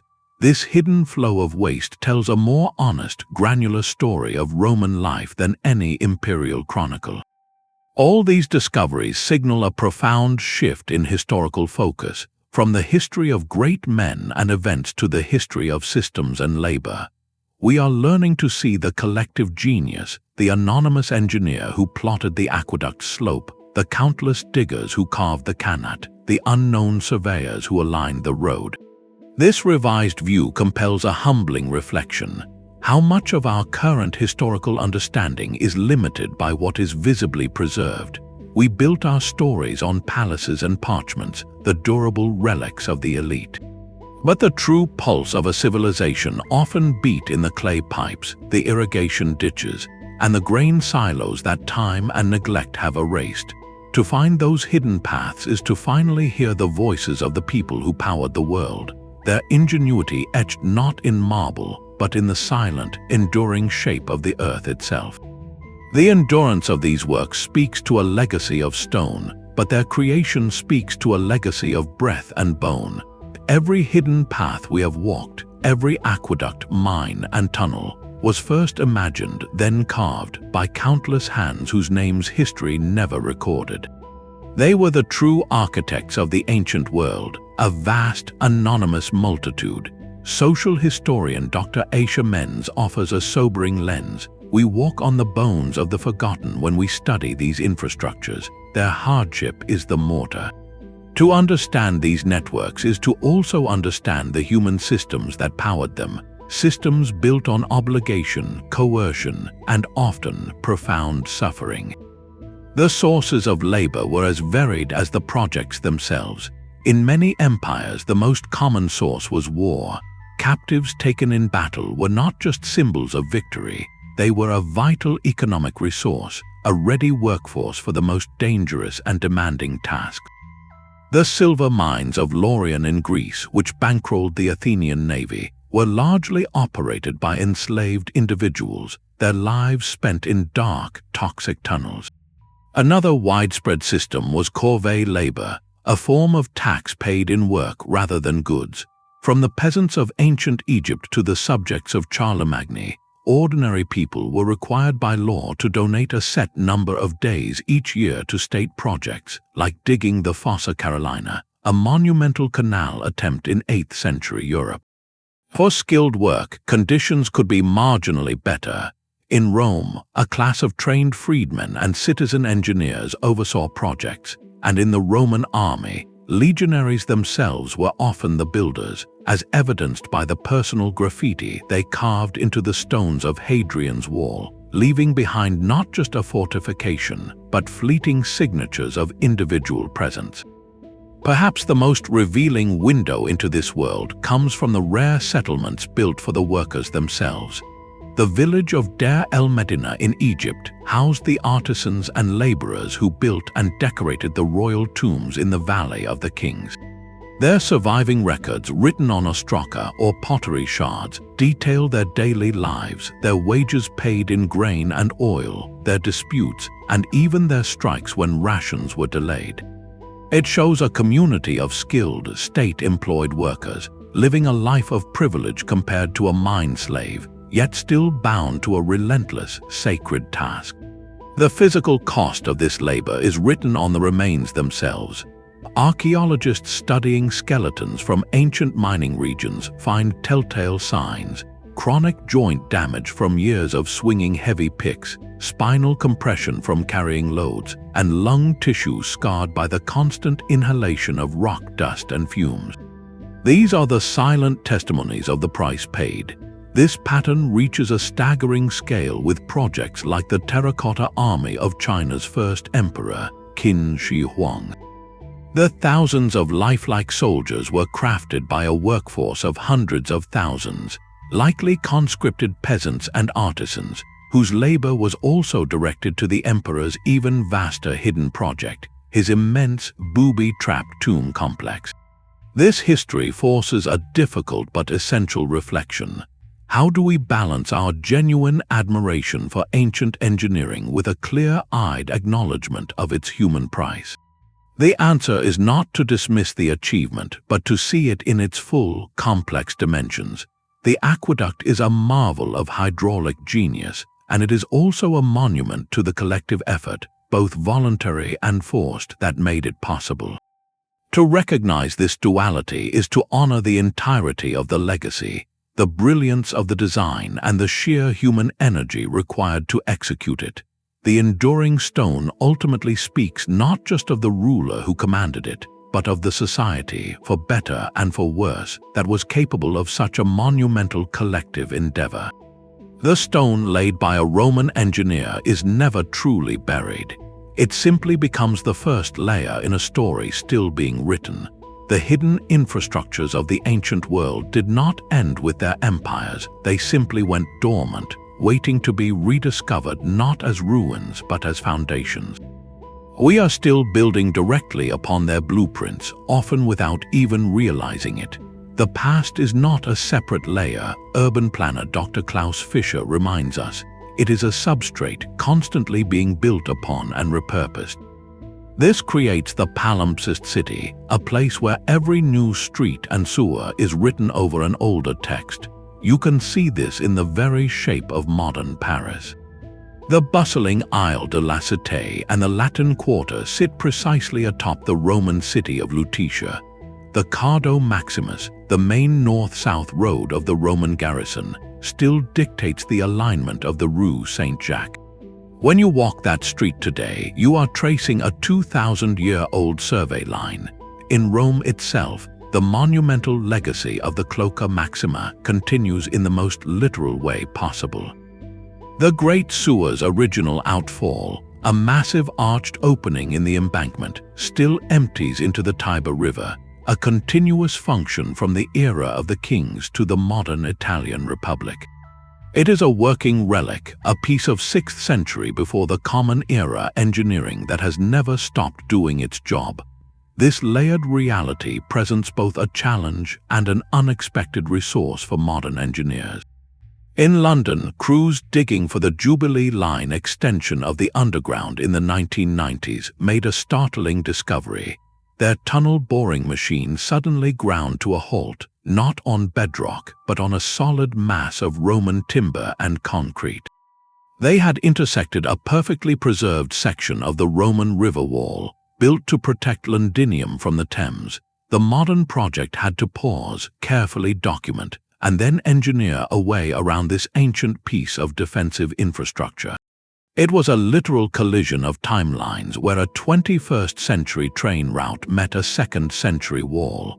The influence is even more direct in our global networks. Look at a map of Europe's major highways, from the A2 in Britain to stretches of the A7 in Italy. Their unnervingly straight paths frequently ghost the routes of Roman roads like the Fosseway or the Via Appia. Roman surveyors chose the most efficient, stable routes across the landscape, and 2 millennia of subsequent road builders saw no reason to improve upon that foundational logic. The stone road became a gravel track, then a paved highway, but the essential path remained unchanged.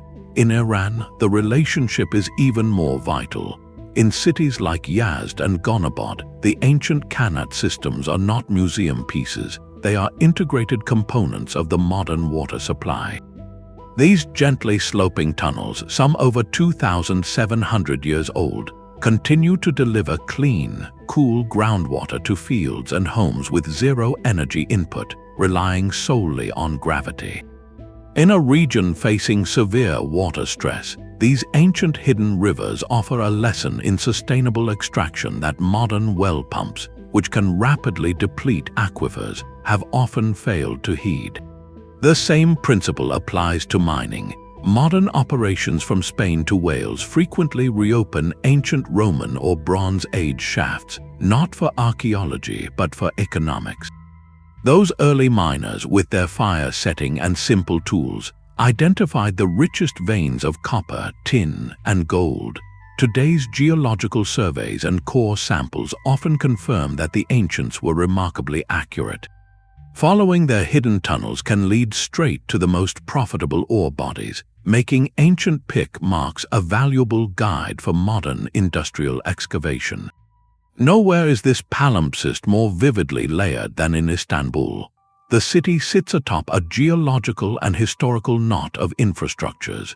Byzantine engineers, expanding upon Roman cisterns, created the vast cathedral-like underground reservoirs.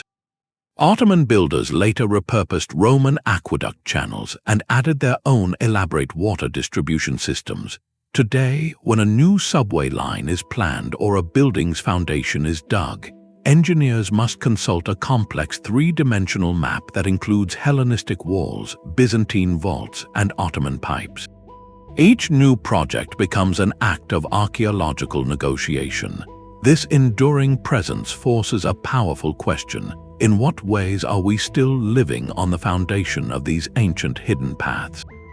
The answer is everywhere: in the straight line of a highway, in the cool water from a desert garden, in the very difficulty of digging a metro tunnel. Their continued, often silent, operation challenges our modern assumptions about sustainability and resilience. These systems were built with local materials, designed for gravity, and intended to last for centuries, if not millennia. They represent a different relationship with time and resource, one where investment was measured in generations, not quarterly reports. We are not just in the shadow of these paths, we are actively walking on them, drinking from them, and building through them. Their legacy is not one of mere curiosity, but of ongoing conversation between the ingenuity of the past and the needs of the present, a conversation literally embedded in the ground beneath our feet. The enduring presence of these ancient networks is a silent rebuke to our own assumptions of progress. For all our technological might, we have often forgotten a fundamental principle those older builders understood. Sustainability was not a separate goal, but the very method of construction. Ancient hidden infrastructure worked with natural forces, not against them. It was a patient collaboration with gravity, geology, and climate. A Qanat does not fight the desert sun, it hides from it, moving water in a cool, dark tunnel where not a single drop is lost to evaporation. A Roman aqueduct did not pump water uphill. It used a minuscule, calculated slope to let gravity do the work over dozens of miles. An underground granary did not require refrigeration. It used the Earth's own constant temperature to preserve food for years. Environmental engineer Dr. Priya Sharma frames it clearly. We are now relearning what ancient engineers knew instinctively: work with nature's gradients, do not fight them. This philosophy created systems of remarkable resilience. Compare the decentralized water capture of a Persian Qanat network, with many small sources feeding local communities, to a modern centralized mega dam. The dam represents a single point of potential failure, altering entire ecosystems and displacing populations. The Qanat system is distributed, adaptive, and integrated into the local water table. Or consider ventilation. Ancient miners used connecting shafts to create passive airflow, harnessing natural pressure differences. Today, we would install massive, energy-hungry industrial fans. The materials themselves tell a story. Roman pozzolana concrete was designed to last for millennia, its chemistry actually strengthening over time in contact with seawater. Contrast this with much of modern construction, which often operates on cycles of planned obsolescence and replacement, a constant churn of consumption. This ancient wisdom is not lost, it is being rediscovered by modern designers facing a climate-challenged world. In contemporary architecture, we see the rise of Qanat-inspired cooling systems. Buildings are incorporating underground air channels or earth tubes that passively cool incoming air by drawing it through the constant temperature of the soil before it enters the structure, drastically reducing the need for air conditioning. The wind catchers of Yazd, ancient Persian towers that capture breezes and funnel them down to cool buildings, are now studied as models of zero-energy climate control. The restored Qanats of Yazd itself provide the most powerful proof of concept. In this UNESCO World Heritage City in central Iran, these ancient subterranean canals are not relics. They are a vital, sustainable part of the modern water supply, irrigating gardens and cooling homes in one of the world's hottest deserts. Their ongoing function demonstrates that these paths are not just about the past, they are blueprints for a more resilient future. This leads to a critical, urgent question. As we confront the escalating pressures of climate change and resource scarcity, what practical lessons can we actively take from these hidden, sustainable paths? The first lesson is humility, to recognize that advanced technology is not always superior technology. The second is to prioritize passive design, letting natural forces of gravity, thermal mass, and convection do the work before we switch on a machine. The third is durability, to build with materials and methods meant to last for centuries, not decades. Applying these lessons requires more than just admiration. It demands a conscious, deliberate effort to preserve what remains of these ancient systems, not as museum exhibits, but as living libraries of applied knowledge. It means looking at a 2,000-year-old water channel and seeing not an antique, but a highly sophisticated piece of climate adaptation infrastructure that is still remarkably on the job. The very ground that protected these networks for centuries is now turning against them. These hidden worlds are astonishingly fragile, and their greatest threat is often the modern world's simple presence above. A slight shift in the water table caused by new wells or industrial use can leave a Qanat's delicate tunnel high and dry, its ancient plaster crumbling to dust. The constant vibration from a new subway line or a busy highway can silently shake apart masonry that has held for 1,000 years. Conservator Dr. Giovanni Morti frames it starkly.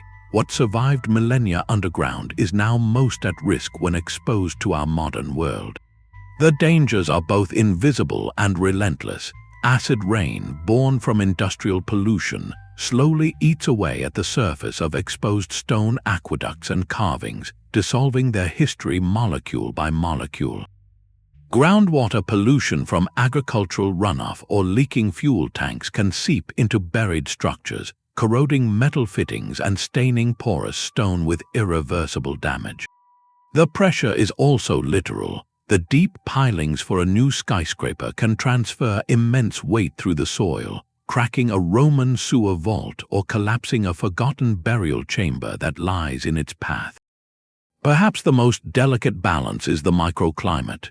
A sealed tomb or a painted catacomb exists in a state of perfect equilibrium, with a specific temperature and humidity level that has preserved its contents since the day it was closed. When we open a doorway, we break that seal. The humidity from the breath of just a few tourists, the heat from artificial lights, even the introduction of new microbes on clothing can trigger catastrophic change. Algae and fungi bloom across ancient paintings, salts effloresce from walls, and pigments that survived in the dark for ages begin to flake away in a matter of years. The famous Lascaux caves in France provide the ultimate cautionary tale. Discovered in 1940, the breathtaking Paleolithic art drew thousands of visitors. By the 1960s, the change in air circulation and the introduction of new organisms had caused green algae and white fungal growth to spread across the images, a direct result of human presence. The caves were permanently closed to the public in 1963 to save the art. Today, only a handful of scientists are allowed inside for brief periods, and the public experiences a meticulously crafted replica. This creates a profound ethical dilemma. do we have a duty to keep some knowledge physically hidden to ensure its very survival? The answer is leading to new frontiers in preservation. One approach is to create a perfect, isolated bubble. For irreplaceable sites, conservators now install controlled climate vitrines, sealed environments with precise temperature and humidity control, allowing viewing without physical exchange. The ultimate backup, however, is digital. Using high-resolution 3D laser scanning and photogrammetry, teams can create perfect virtual replicas of entire structures. Every crack, every brushstroke, every contour of a tunnel is captured in a digital archive, a record that persists even if the original succumbs to time. This data allows for virtual tourism, detailed scholarly study from anywhere on the globe, and even the creation of physical replicas for public education. Managing real-world access is another critical tool. Sites now implement strict controls on visitor numbers, requiring timed tickets and guided tours along designated pathways to minimize human impact. Legal frameworks are expanding, with UNESCO World Heritage status providing not just prestige, but a platform for international cooperation and funding for conservation. The future of experiencing these hidden paths may not be in crawling through them, but in walking through them in a virtual realm, wearing a headset that reconstructs the ancient darkness around you, complete with the sound of dripping water and the flicker of a simulated torch. This shift from physical exploration to digital stewardship asks us to reconsider what it means to connect with the past. Is the authenticity of place found in the worn stone under your fingertips, or in the unimpeachable accuracy of its preserved image? Perhaps the greatest responsibility is to ensure the story continues, even if the original stage must be left in respectful, protected darkness. A perfect digital copy of the past is more than a backup, it is a new kind of doorway. The future of discovery is shifting from the physical trowel to the virtual tour, where anyone can walk the hidden paths without risking their preservation. This is not about replacing archaeology, but about expanding its audience to the entire world. Digital archaeologist Dr. Aris Thorne envisions a near future where we will soon walk through fully rendered ancient subterranean cities, experiencing them as their builders intended. This promise is already being realized in breathtaking projects that stitch together laser scans, photographs, and historical data into immersive worlds. In Istanbul, you can now take a virtual tour of the Basilica Cistern, navigating its forest of marble columns in a digital boat, with the sound of dripping water and ethereal music recreating the atmosphere of the 6th century. This allows millions to experience the scale and grandeur of the hidden reservoir that once sustained Constantinople, a journey that would be impossible for such a fragile site to support in person. Perhaps the most profound application is in protecting humanity's earliest art. The Chauvet Cave in France, home to stunning paintings over 30,000 years old, has been sealed to the public since its discovery to prevent the biological damage that occurred at Lascaux. But through a meticulous virtual reality experience, you can now stand in that silent cavern, watching digital torchlight flicker across the walls, bringing to life the majestic horses and prowling lions painted by Paleolithic artists. You hear the cave's natural acoustics and see the art in its original context, an experience arguably more authentic than viewing the real cave through a protective glass wall under sterile LED lights. This technology democratizes discovery, turning exclusive sites into shared global heritage. The data itself is becoming a public resource. Online platforms now host vast databases of LiDAR scans and three-dimensional models, inviting not just scholars, but citizen scientists and curious minds everywhere to participate. An amateur in Ohio can download a point cloud of a Maya causeway in Guatemala and help identify potential structures obscured by jungle, contributing to real research from their home computer. This crowdsourced analysis accelerates discovery and fosters a deep, personal connection to the historical process. The Rome Reborn project exemplifies this scale, digitally reconstructing the entire ancient city at its peak. You can fly over the rooftops, trace the path of the Aqua Claudia as it enters the city, or walk the Via Appia from the Capitoline Hill to the distant horizon, understanding the road network as a living system. This interactive model turns abstract historical knowledge into visceral, spatial understanding.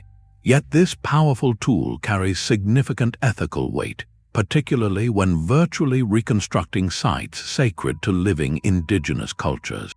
The process of digitally excavating and displaying a ceremonial mound or an ancestral burial ground, even with the best intentions, can feel like a new form of intrusion if done without community partnership. It risks turning culturally sensitive knowledge into a consumable digital product. The emerging best practice is collaborative creation, where archaeologists work directly with descendant communities to decide what should be scanned, how it should be represented, and who should have access to the final model. This respects that for some cultures, certain forms of knowledge are meant to be guarded, not displayed, even in a virtual space.